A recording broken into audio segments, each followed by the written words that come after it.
Welcome back شیخ صاحب، آپ کچھ کہنا چاہ رہے تھے بریک پر جانے سے پہلے، تو I had to cut you short. آپ کیا کہنا چاہ رہے تھے؟ اور میرا یہاں پر یہ بھی سوال ہے کہ آپ باری کس کی ہے؟ نہیں، آپ ضرور پوچھیے گا. یہ تو پھر آپ کو انصار ہی بتا سکیں، کیونکہ ان کا اس پہ بڑا گہری نظر ہوتی ہے.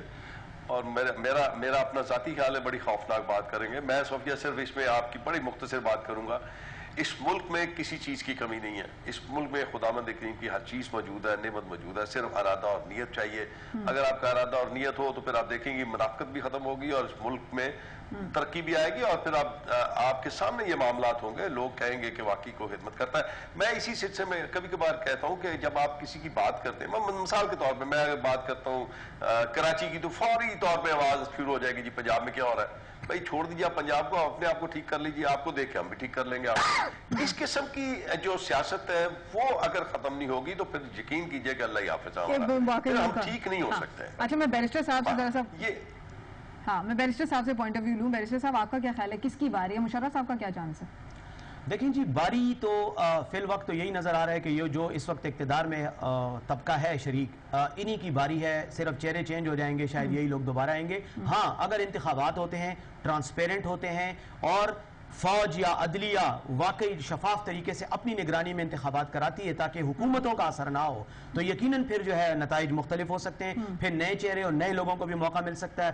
مشرف صاحب کا جہاں تک تعلق ہے، میں ذاتی طور پر ہم جدوجہد کر رہے ہیں، ان کے لیے کام کر رہے ہیں، ان کے پارٹی کو ہم آرگنائز کر رہے ہیں. امید ہے کہ اگر ٹرانسپیرنٹ انداز میں انتخابات ہوئے، نیوٹرل، فری اینڈ فیئر ہوئے، تو یقیناً جو ہے ہم اچھا پرفارم کریں گے اور ہمارے علاوہ اور پارٹیاں بھی اچھا پرفارم کریں گے. اچھا چلیں، میں انصار صاحب سے پوچھوں گی یہاں پر سوال. ایک تو انصار صاحب، لوکل حکومت میں کس کی باری کا انتظار ہے؟ اور انٹرنیشنلی ہماری باری کب آنے والی ہے؟ جو تمام تر عرب دنیا کے اندر ہو رہا ہے، لیبیا کا واقعہ ہمارے سامنے ہو رہا ہے، تمام تر ڈسٹربنسز پیدا کی جا رہی ہیں، ہماری باری کب آئے گی؟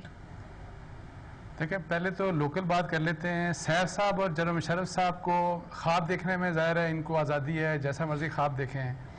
جہاں پہ باقی ہے معاملات میں آپ کو بتا دوں کہ جس قسم کی سولو فلائٹس لے رہے ہیں جناب میاں صاحب اور ابھی تک عمران خان صاحب، تو مجھے یہ یقین ہے کہ جس طرح کی ڈویژنز اپوزیشنز میں ہیں اور جس قدر ڈیپ ڈویژنز ہیں، آصف علی زرداری صاحب ہی نیکسٹ 5 ایئر سیکیور کریں گے، اور جو کہ پاکستان کے لیے بڑا خطرہ ہے. بیکاز جس قسم کا مس رول ہے، جتنی نان سیریسنس ہے، ہمیں تو ان معاملات سے، ان حالات سے نکلنے کے لیے بہت سیریس ہونا چاہیے.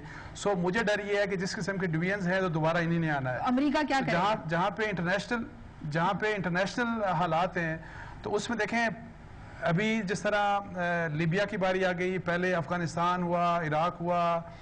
میں آپ کو بتاؤں کہ سب سے زیادہ اگر کھٹکتا ہے نا کوئی ملک پوری دنیا میں، جو ویسٹرن ورلڈ ہے، خاص طور پہ امریکہ جو ہے، ان کو پاکستان کھٹکتا ہے for no other reason but for the reason کہ Pakistan is an Islamic nuclear state. اب ان کا بس نہیں چلتا. ابھی انہوں نے بس نہیں چلتا تو کیا ہمارے پاس کوئی ایسا، میرا ٹائم بہت کم رہ گیا ہے انصار صاحب، میں صرف آخری سوال یہ کروں گی کہ ایسا کیا پاکستان کے پاس کوئی ٹرمپ کارڈ ہے کہ وہ بار بار ناراض ہوتے ہیں، پھر واپس آتے ہیں؟ ہلری کلنٹن پھر تعریفی کلمات ادا کر دیتی ہیں اور کہہ دیتی ہیں کہ جی پاکستان نے بڑا ساتھ دیا، پھر جب دل چاہتا ہے باتیں سنا کے چلے جاتے ہیں. کیا کارڈ ہے پاکستان کے پاس؟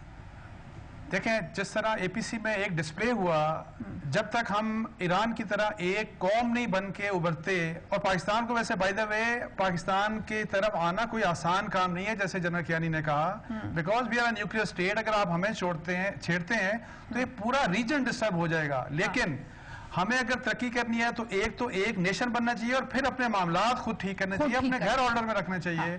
گورننس ہے، آپ کرپشن ہے، انسٹیٹیوشن بلڈنگ ہے، ہمیں اس طرف جانا چاہیے. شیخ صاحب بس ایک لفظ میں مجھے جواب دے دیں. ایک لمحہ میں انصار عباسی صاحب کی ایک بات کے ساتھ تھوڑا اختلاف کرتا ہوں. جو انہوں نے کہا نا کہ میاں صاحب سولو فلائٹ، سولو کی بات نہیں. آپ دیکھیں گے انصار عباسی صاحب، میں آپ یقین کیجئے کہ جب الیکشن کا دور شروع ہوگا، پاکستان مسلم لیگ نون ایک بہت بڑے الائنس میں جائے گی. یہ میں 100% ہی سمجھتا ہوں. مطلب آپ بھی لائن میں لگے ہوئے ہیں، مطلب ہٹیں گے نہیں، مطلب وہی والا حساب ہے. جی بیرسٹر صاحب، آپ کچھ کہنا چاہ رہے ہیں؟ وہ تو آپ کو کرنا پڑے گا اس سے جان چھڑانے کے لیے. انصار صاحب کو ایڈریس کرتے ہیں میں اتنی بات کہوں گا کہ انصار صاحب، آپ خود جانتے ہیں کہ خواب یقیناً حقیقت ہی بنتے ہیں اور انشاءاللہ ہمارا خواب بھی حقیقت بنے گا اور آپ تجزیے لکھتے رہیں گے اسی طرح کے جس طرح آپ لکھ رہے ہیں اور آپ اس خواب کو حقیقت جو ہے خود اس میں بھی بہت شکریہ جسٹس ریٹائرڈ طارق محمود صاحب، انصار عباسی صاحب، شیخ روہیل اصغر صاحب، بیرسٹر سیف ہمارے ساتھ موجود تھے. یقیناً تمام سیاستدان خواب دیکھیں گے اور حقیقت کیا ہوگا. کاش اس عوام کا خواب کہ یہ ملک صحیح ہو جائے اور کچھ عوام کے لیے بہتری ہو جائے، کوئی عوام کو ریلیف فراہم کر دی جائے، کاش یہ بھی شرمندہ تعبیر ہو جائے. میرا شو آپ کو کیسے لگا؟ مجھے ای میل کر سکتے ہیں کب تک @dawnnews.tv. کل تک کے لیے اللہ حافظ.